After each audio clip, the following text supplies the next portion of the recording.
আজকে সকাল 7টার সময় ঢাকা থেকে পাবনাগামী মাছরাঙ্গা এক্সপ্রেস এবং পাবনা থেকে ঢাকাগামী শাহজাদপুর এক্সপ্রেস দুইটা গাড়ি তলাবাড়িয়া নামক স্থানে ওভারটেক করার সময় দুইটা গাড়ি মুখোমুখি সংঘর্ষে এই মাছরাঙ্গা গাড়ির যে চালক আছে, চালক গুরুতর আহত, হাসপাতালে নেওয়া হয়েছে এবং হেল্পার ঘটনাস্থলে মারা গিয়েছেন।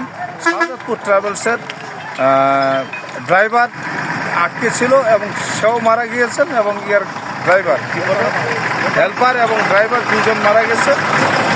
টোটাল আমাদের দুজন মারা গেছে এবং অসংখ্য বলতে 7-8 জন যাত্রী হয়তো বা গুরুতর আহত আছে। এদেরকে চিকিৎসার জন্য হাসপাতালে পাঠানো হয়েছে, পাবনা হাসপাতালে পাঠানো হয়েছে।